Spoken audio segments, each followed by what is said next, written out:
Hello, everybody, and welcome to our second Hey Queen session. So last week we were speaking about the sovereign self, which is really that place within ourselves where we feel in our power, where we feel grounded, where we feel like we are taking charge of our lives. And today we're going to be joined by Shani Hutten, a dear friend of mine and founder of Native Nude, which is all about a reclamation of power and sacred sexuality. So she's going to be hopping on here today to chat to us about her journey with sacred sexuality, as well as how that helps her tune into her sovereign self, and some other juicy tidbits for you today. So I'm really excited to welcome her, and let's get her in here. She's on. We're going to get going. Welcome, everybody. Hi. Thank you for your waves and your love. I'm so excited to be welcome, Shani. Hey, Hi. how are you, Paige? I'm so good. How are you? Oh, so good. So good to be on here with you. Oh, yeah. I'm so happy because we always have these powerful conversations, and I just think the world deserves to hear them. So I'm so happy to have you here. I love it. I love it. So it. Exactly. tell us about Native Nude. Tell us about how it began, your journey. We're all dying to hear about what sacred sexuality means to you. Oh, that's a nice, juicy conversation to get started. A lot of questions in there. So, I'll start a little bit with my journey and how that birthed Native Nude, and then go into what sacred sexuality kind of is in my description, I guess. So my journey into sexuality, into the sovereign self, really kind of birthed out of necessity, right? So it wasn't this sense of being born with it, embodied in it. It was that I was so disconnected to it, right? So mine was out of necessity, where I realized that on life, my life was perfect, right? On paper. I had really good job titles, and I was, traveling around the world, earning good money, but there was still the sense of unfulfillment because I kept trying to outsource everything. So I was searching around the world, looking around, like in every country, in every different job, like trying to do different things of like, what is a life of freedom? What is a life of fulfillment? And how do we achieve that? And, doing that for a good 5-6 years made me realize, like, so who's got it right? And that sent me into this journey within, and my body kind of led me there, where I was having so many diagnoses coming up in my body, specifically related to the womb, to femininity, with, severe eating disorder when I was younger, polycystic ovaries, a lot of things around the womb. And I was just like, how on earth is my body directing me to this, but also how do I get this? How do I clear this, right? So mine was definitely out of necessity. And what that really kind of led me to was I'd done enough personal work to know that the womb was really connected to sexuality, right? To sensuality. And I realized how I was so far removed from that, right? So distant from it. And this isn't to say that I wasn't sovereign as a being in that point. When it comes to sovereignty, I think it's more about like, what are we sovereign to, right? So at that point of my life, I was really sovereign to self-sabotage, to shame, to guilt, to like this denial of self, of pleasure. And that really is what led me into this journey of really birthing Native Nude, based on me, of to allowing myself to heal and to reclaim. And again, my body led me there, where my intuitive kind of route was that self-pleasure is the reclamation, because it starts with self. So when it comes to the sense of sacred sexuality, it is all of sexuality. And I think if we look into what the world is today, we've made sex really about the physical. We've made it really kind of one-dimensional, right? So sexuality is who we are. That is how the generations keep flowing. Yet we shame it, yet we're so removed from it. So it's about tapping into really letting go of the stories, of the conditioning, and bringing sexuality into the way of like, How does this deepen intimacy? How does this empower partnership? How does sexuality and pleasure and life force energy heal? Because it's got the power to do that. Absolutely. You know, how do we manifest through sexuality? How do we attract what we want? Like, how do we become so embodied in all our goodness? So that's really what it means. And I'll hand over to you so that I'm not chatting all the time and we can carry on flowing. I totally feel you could talk about this for hours. Absolutely. Yeah, I really love what you said about living in pleasure. And I think for women, that's something is now coming to the fore, but has typically been really shamed. And I know for myself as well, my idea of sexuality growing up was like so limited to, like you said, being one-dimensional, purely around the physical. And a lot of it was around performance and being performative. And my idea of what pleasure was, for the longest time, I actually thought that I couldn't orgasm because it just wasn't something that was spoken about or encouraged for women. You know, in the way that we watch and engage with porn, it's so focused on male pleasure. And I had the pleasure, by the way, all the audience who's watching, of doing a rewilding ritual with Shani, which was you know, really connecting to female pleasure and what pleasure means in your body. And that's also not just feminine, it is that dance of masculine and feminine within yourself. Shani, maybe you can talk a little bit about the rewilding rituals and what that looks like and how it can help women tap into that sense of pleasure and of enjoying pleasure in your own way. That's not, you know, for the satisfaction of the man. Yeah, absolutely. That's actually why the rewilding was birthed, was Native Nude is massively obviously birthed around the pleasure products and bringing us home to that. And the big question was like, how, you know, and so many conversations around like, I'm so all in, I want to go on this journey, but how do I start? And I was like, okay, cool, let's do this together. So the rewilding was you know, was birthed, and it's been so powerful since. And it's really about spending that time and that presence with ourselves and understanding ourselves. So when we come to who we are at a core essence, there is no shame. There is no guilt. There's none of this, like, I don't think I can, right? We taught all of those emotions. So, and this isn't a way to blame. Like, a lot of our conditioning has been, you know, generations passed down. So I often like to bring that in because it can bring up so much rage and resentment, which is important to feel, but it's also important to come to a place of grace with that, you know, this is, you know, it's parents, it's caregivers, it's people in the, you know, who've brought us up really doing their best. And what the rewilding does is it's really about shedding. It's really about uncovering. And it's quite hard to speak into it specifically, because the way that I bring them to life is really when something is super alive in me. So I do it on different topics, you know. So sometimes we've like really focused on connection with cervix. Sometimes it's been really on, you know, connecting with rage and like what that feels, or the sense of just connecting to our pleasure and how do we do that? What does that look and feel like for us? So it's really about embodiment, I would say. It's coming into embodiment through doing practices. Because when I started Native Nude, I was in this like beautiful kind of space and ritual of my own. And what really came forward to me was that there's too much talk therapy in the world and we need more embodiment.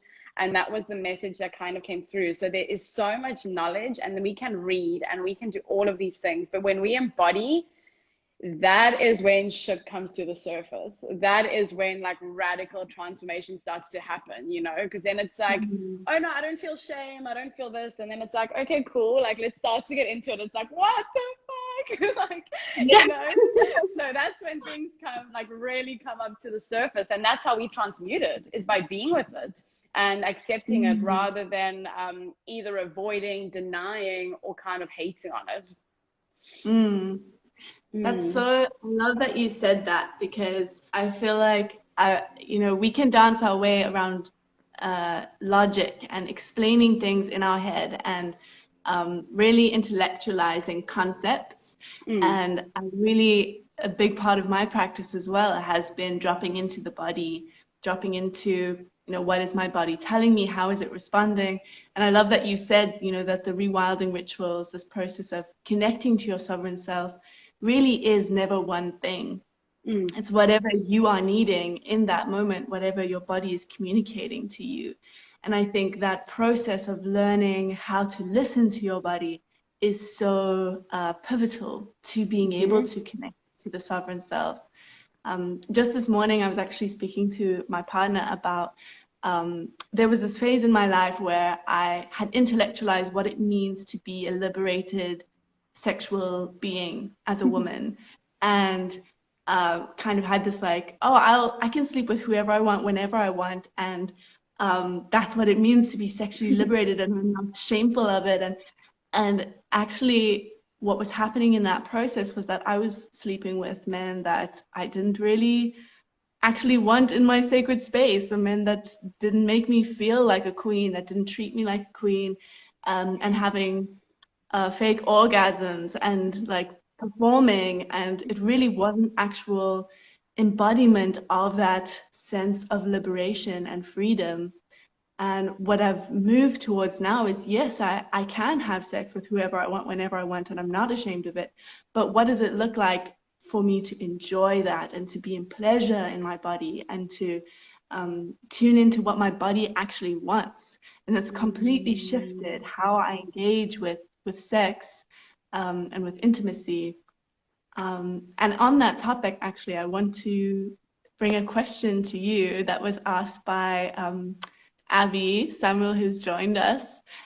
She was asking about how female sexuality is so shamed, and how do we move out of that when it still is largely the paradigm that we live in. I mean, I know I surround myself with a lot of women who are talking about sacred sexuality and female empowerment and embodiment and all these things, but not a lot of women do have access to these conversations. So where do we begin with releasing that shame that society puts on female sexuality and being liberated sexual beings?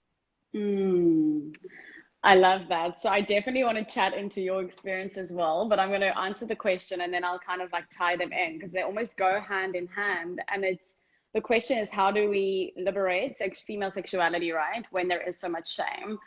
And it starts with yourself. It is radical self-responsibility.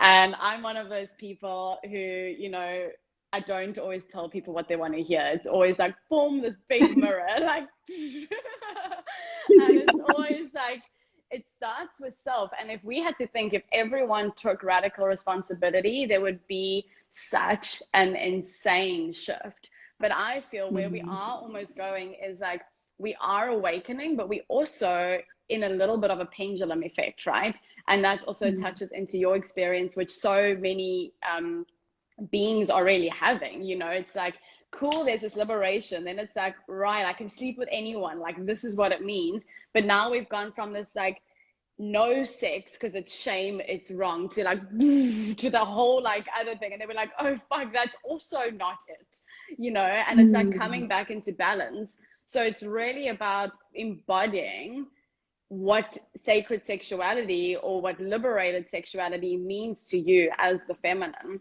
And this goes back to Abby's question of like, how do we actually uncover? Because if we look at the shame that is around us, and there is a lot, right? There's a lot of shame, there's a lot of noise, it's still not ours to own.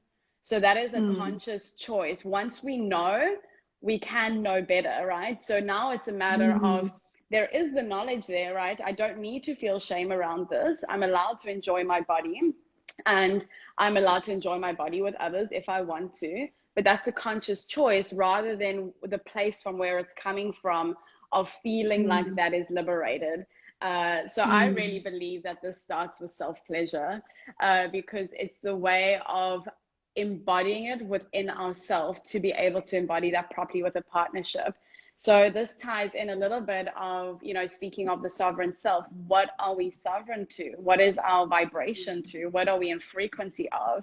And my work at the moment is massively in this myself. You know, I'm also in process. I never want to speak of this like I've got it all figured out, because like Yeah. I'm totally, absolutely in process as well. And my work with relationship has been probably my biggest chunk of work, because I've worked through many other things already, and still I'm in the process. But right now it's how do I show up in relating, and that comes Mhm. back to self. It's all the Mhm. reflection. So whatever I am pulling in and attracting is where I'm at. So how do we raise the vibration and the frequency so that we no longer playing in the field of the shame of sexuality, right? Mm. So if we're going to speak feminine sexuality and we want to live from this place of liberated, how do we become so embodied in that that we're not even called to the parts that aren't sacred, right? And it's Mm. also about acknowledging that it can be quite a big topic to take in, but also that all of it is sacred, because our process is so much a part of the journey as well. So even in those parts where you say like you were faking it, or that's also part of the process of understanding. Even the Mm. rage of like, why is there so much fucking shame of sexuality? That's still part of the process. That rage is the sacred rage. Mm. So it's really about us coming into that as well. I hope that answers the question. I know I was tying into like your experience, the question. No, totally. And I love that you're bringing in this concept of sexuality being a holistic experience and Mm, reclaiming being a holistic experience. So that's exactly what we were touching on last week when we were speaking about the sovereign self, which was that it's many different things and a lot of different things tie into it. You know, it is your childhood trauma and how you hold space for that and your mm, process in that not just being like you said, oh, I'm healed now, I've processed that already. Understanding that it's doing the work to constantly show up for your inner child, knowing that your inner child carries these triggers that are always going to be, you know, ignited, and constantly working with that and finding new ways to transmute the triggers into power, from fear to power, and from chaos to understanding, and knowing that everything in between is also part of being sovereign and being able to hold all of that and hold all our complexities as we mm, are, as you know, knowing that we're never perfect, we're never um, exactly where we want to be, that we're always in process and finding love for that process. I think, as you said, you know, the basis of all these things is how we relate to ourselves. And I love that you mm, said that because that's such a huge thing for me in my coaching practice. What I'm focusing on mostly with clients is reconnecting to that sense of self-love, because I believe that everything in our lives is a reflection of how we talk to ourselves, how we engage with ourselves, how we console ourselves, how we treat ourselves, you know, teaches other people how to treat us. And mm, so in reclaiming this sense of sexuality and sacred sexuality and honoring our sovereign self, if we want other people to honor that in us, we first have to honor it in ourselves. mm. But yeah, I really love that you touched on that. Thank you, Paige. And I absolutely echo what you say. You know, bringing it back to the self and the self-love is so vital. And something that just came up to share is back to Abby's question of like, how do we embody the feminine sexuality, right? So I'm busy studying a lot of neuroscience around sexuality at the moment. And the concept that's like we're really working on is when there is this element of, say, the liberated, you know, sexual, like from the feminine based, and where we are. So that brings it back to Abby's question. This is where perhaps she is. This is where she wants to be.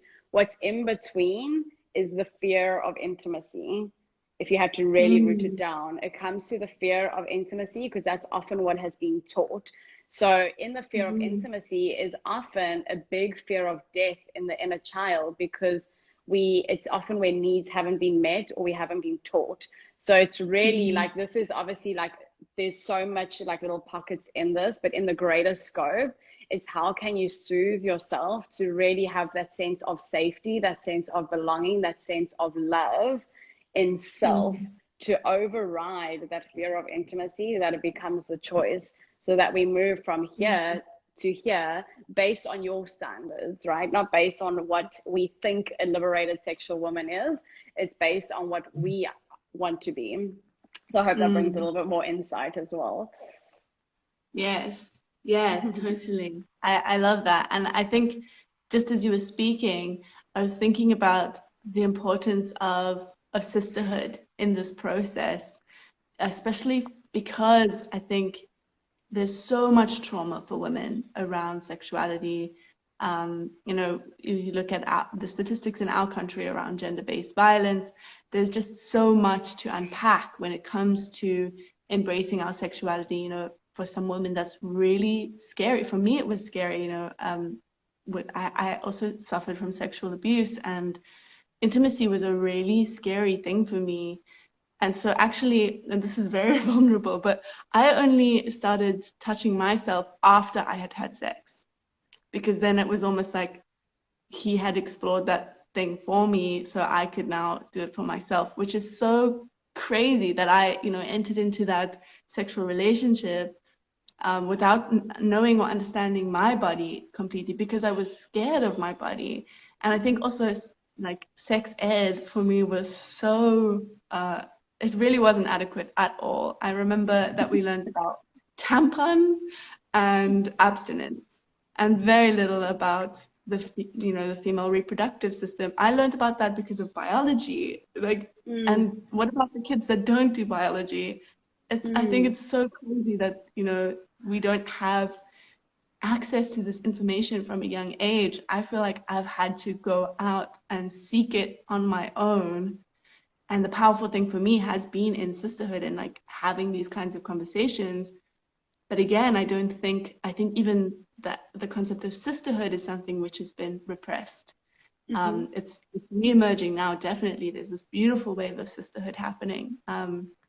But still, I think there is this narrative around women being bitchy or catty. And so, I'm one of the boys. I remember saying that, about myself at one stage, totally denying my own sense of the feminine and almost degrading the feminine as being less than because women are catty or bitchy or whatever it is.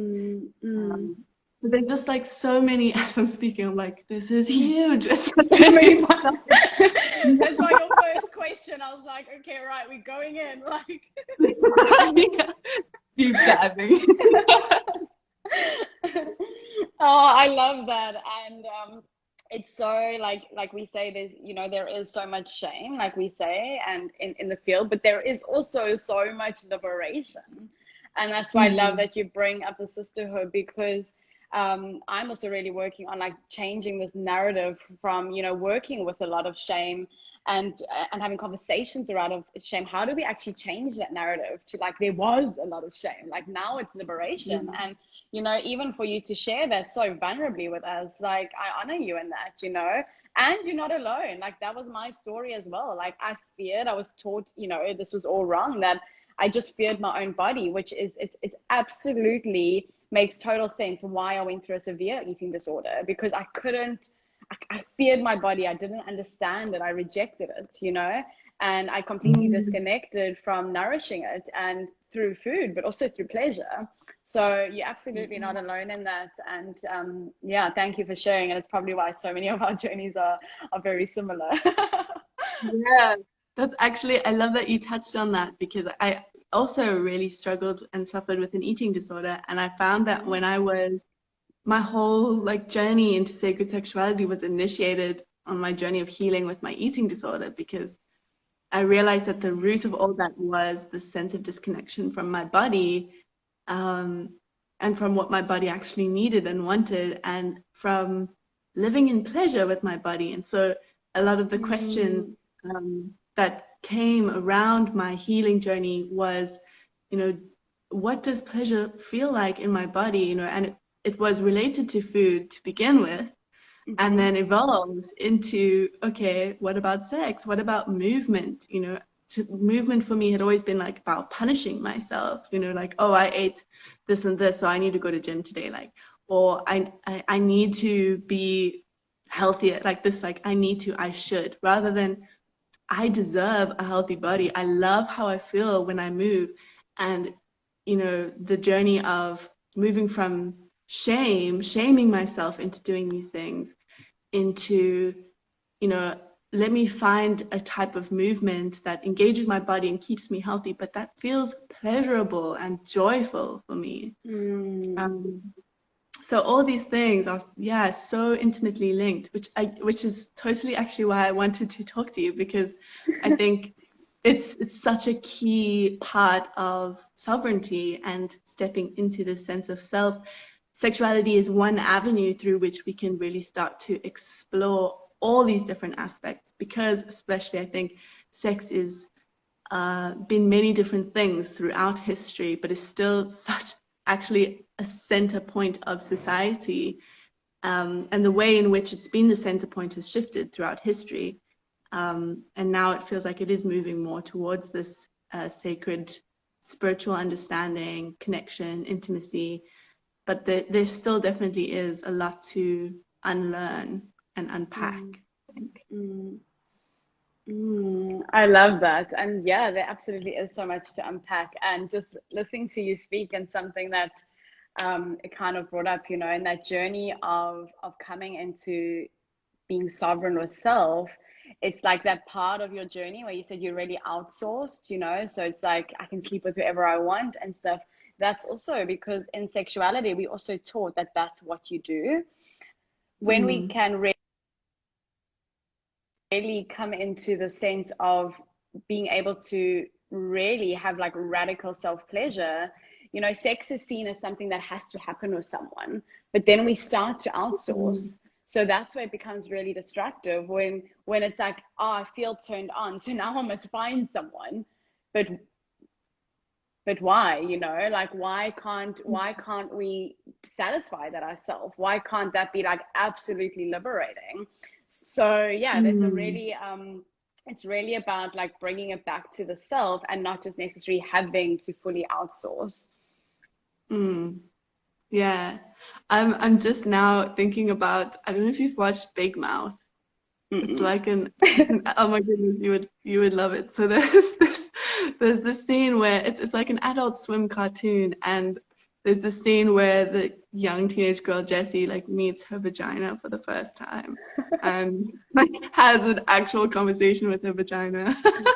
And like I just love that. I don't know, media for me always reveals, you know, where we're at as a society and how we're thinking as a society. And to see that was like also so liberating for me, to be like, hey, there's like there's a cartoon on Netflix that is like encouraging women to go and talk to their vaginas. Love it. I love it. Yeah. Just on that, I was thinking, you know, in starting this process of radical self-pleasure, if we think about women who are just starting and who, like us, are terrified, what advice would you give them to start this journey? You know, I know it's very unique to everyone, and like you said, yours was born out of necessity.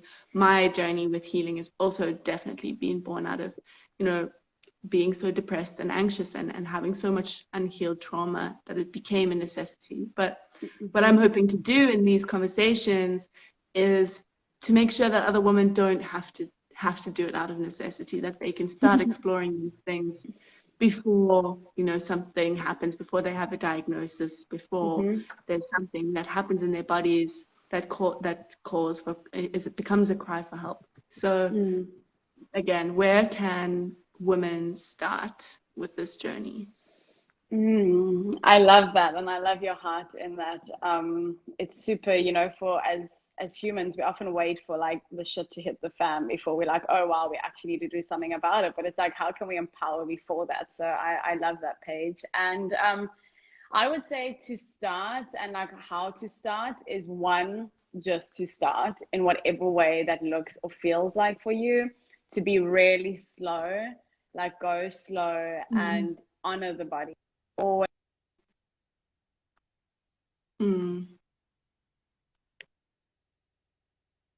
presence, knowing what our yes is and what our no is. And this is a really hard like part to also chat onto, because I mean, when I first started, my yes and no were like pretty fucked up. Like my yes was when I was unsafe, so it was really hard to tap into that. And that's why I always encourage like going slow, you know, tapping into the body and just being curious, like willing to learn.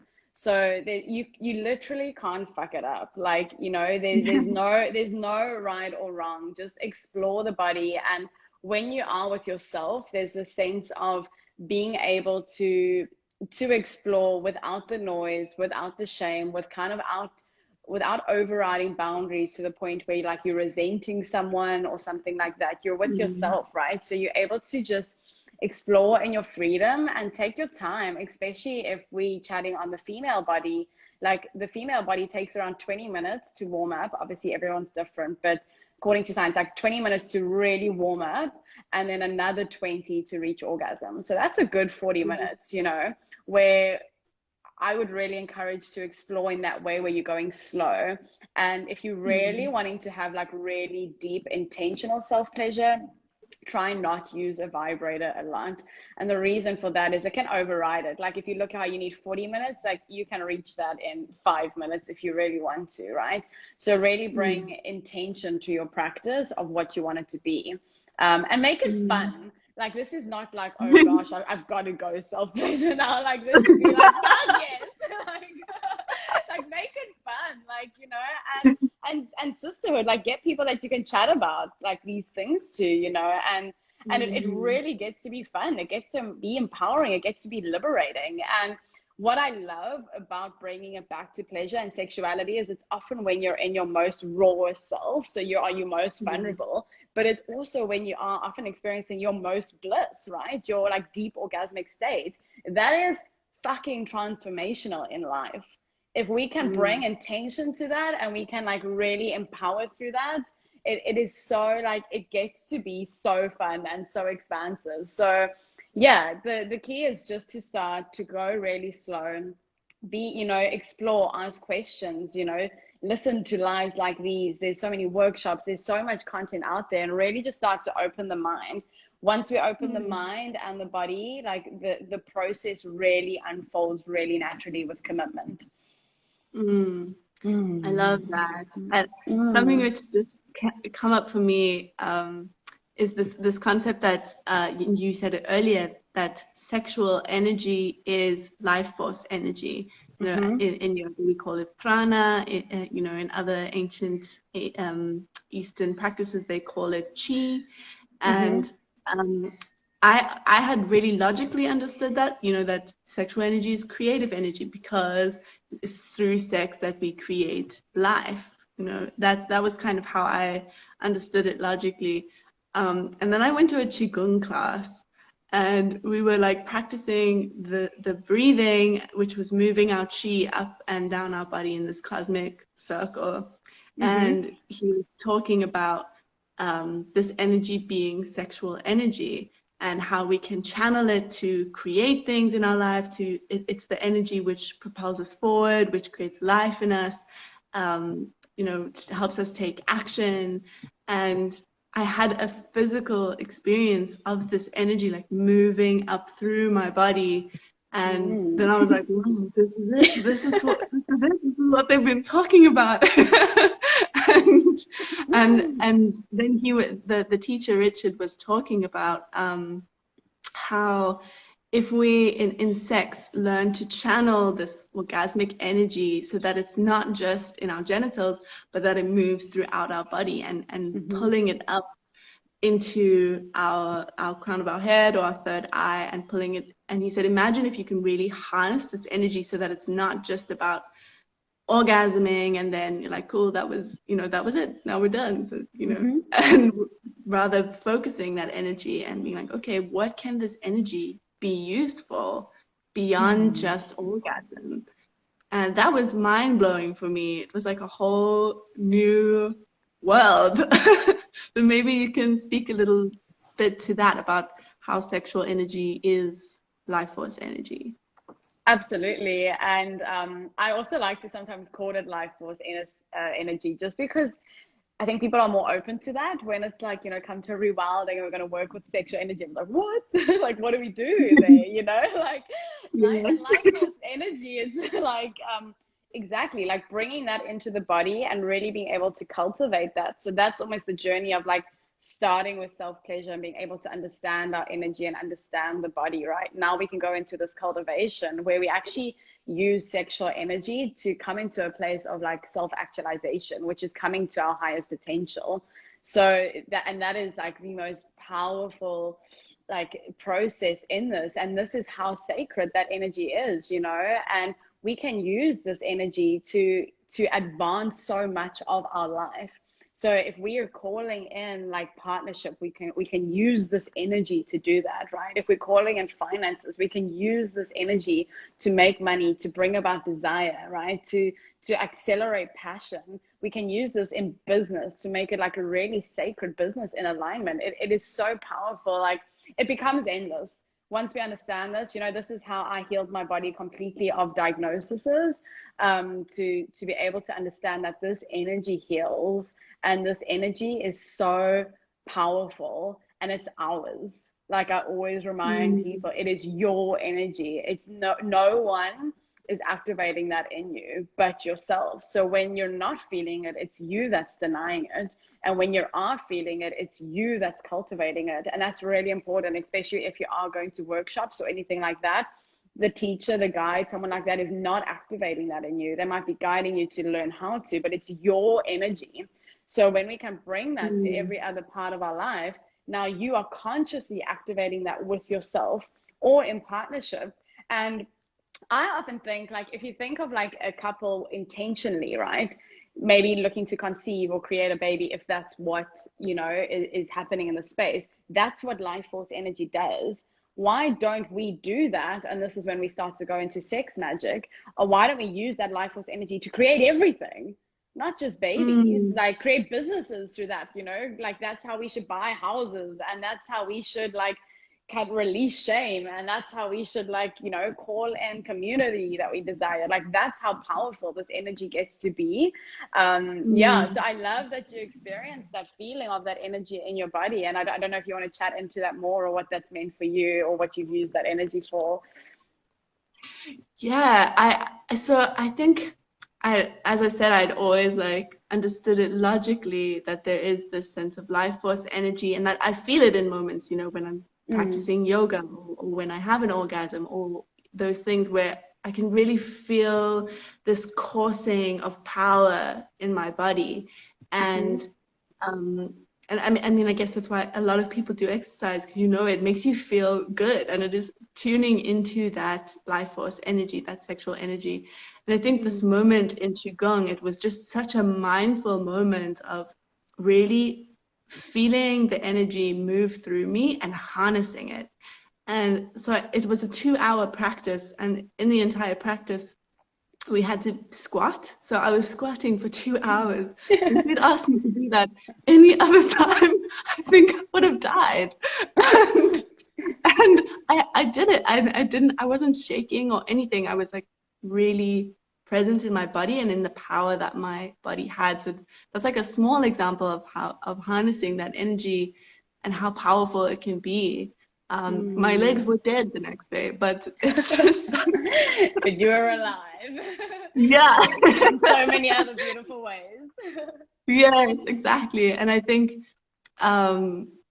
yeah, tuning into that, I mean, that's the practice of yoga as well, is creating health in your body so that the prana, the chi, the life force energy can move through you with more ease, so that you can reach higher states of meditation, so that you can really tune into your body. It's funny, I was watching this video of this guy, he was talking about mindfulness, and I don't want to name and shame him, but he was talking about how, like, I make mindfulness practical, you know. I'm not just about meditating and you know, how does that actualize things in your life? And I was just thinking about this experience of meditation and using the breath to create that consciousness, because that energy is constantly flowing through you. It's just about tuning into it, right? And how meditation and these practices, and there's so many practices, you know, it's also self-pleasure, it's all these things to bring your awareness to this flow of energy that is happening, and that sexuality is one of those ways to tap into it. In the same way that Qigong or boxing or all these physical practices. And I guess the question is, can we bring our awareness to those moments and channel that energy and use it? Like you were saying, it can be used for everything, to both a business, to that creation, and this creative sexual energy is creation in all ways, shapes and forms. Creating our lives to be what we want them to be, which is what it is to be sovereign, right? Absolutely. I love that. And yeah, we all called to different modalities, and it's important to understand what that modality is for you, you know, and there can be many. And the reason I love working with like sexuality is that, you know, it's very primal. Every being feels pleasure, you know, and it's not to say it's the only way to receive, to kind of get into this place of self-actualization. There's so many different methods, modalities. It's really, I believe, at the bottom line is bringing intention to it. You know, you can do all the self-pleasure, you can do all the meditations, but without intention, like it takes a lot longer. But you know, you could just go for a simple walk on the beach with intention, and that could really bring about a lot of you know, what you're wanting to achieve into your life. So yeah, really bringing intention to anything is really powerful when looking to kind of tap into that sovereign self.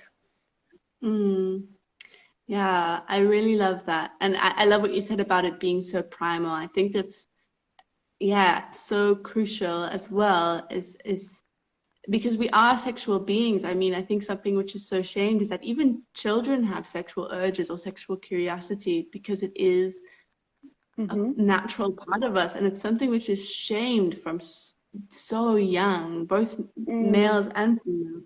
But again, I think more females, at least that's my experience of it. So really unlearning is such a huge process.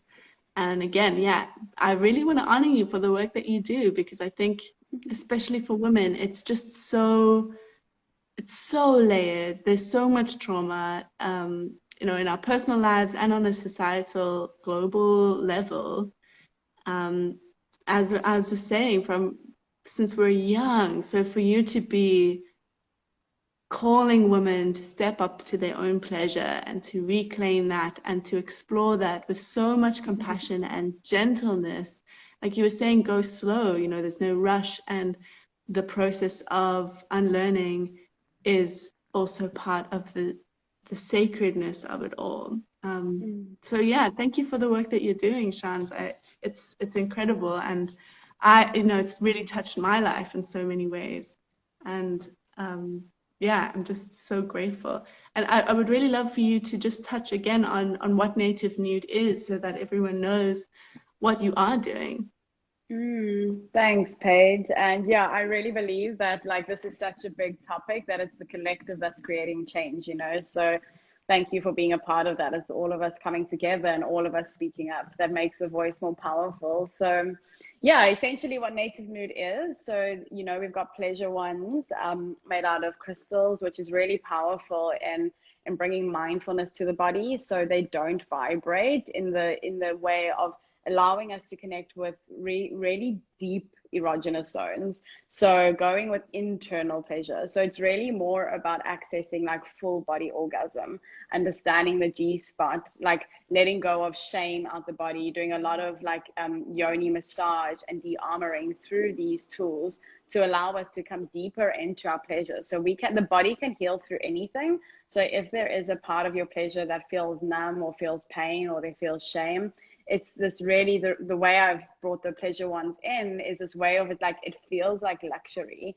it feels like a reclamation, it feels like beautiful, like something you want to be a part of it, right? There doesn't feel like shame to it. So the pleasure ones, the yoni eggs, we've got yoni steaming as well, body oil, we're offering Rewilding Rituals. So there's so much, and so much is expanding. So yeah, there's some things that are going to launch soon. So I would definitely say look at the website and the Instagram, and you will be able to see exactly what's going on at Native Nude. Yes, amazing. I highly recommend checking out Native Nude, and yeah, following Shani on Instagram, just to see the different, like, you know, she was mentoring de-armoring and all the yoni massage, yoni steaming, and you can find a lot of resources on Native Nude's Instagram and website about these things if you're curious about to learn more. And yeah, just anything about sacred sexuality, this is what Shani does. And as she said, she's deep diving into it and continuing to learn, so you can learn alongside her. I know that's what I'm doing when I'm following you. We're all learning together. I'm learning from you as well. Thank you so much for joining, my friend. Thank you for your wisdom and for your love and for the work that you do in the world. It's so appreciated. Thank you, my Paige. Thanks for this conversation. I loved it. I always love our conversations, and I'm super grateful for the work you're doing and, you know, this course that you're going to be launching. It's super exciting. We really need more, you know, more people doing it, more people signing up, more people getting involved, like really all of us speaking. So super grateful for you as well, and just sending so much love. Thank you, my love. Mwah. Thank you for joining. And for all those who just joined now, as Shani was mentioning, I'm going to be running a course with Claire Hope called Your Sovereign Self, which is all about these different aspects of reclaiming who we are, reclaiming our power, stepping into that inner queen self, the one who makes decisions with confidence, takes creative leaps, and lives from this place of pleasure and self-love. So if you're curious to hear more, DM me, let me know, and I can give you some of the details. Thank you for joining this afternoon. Lots of love to you all.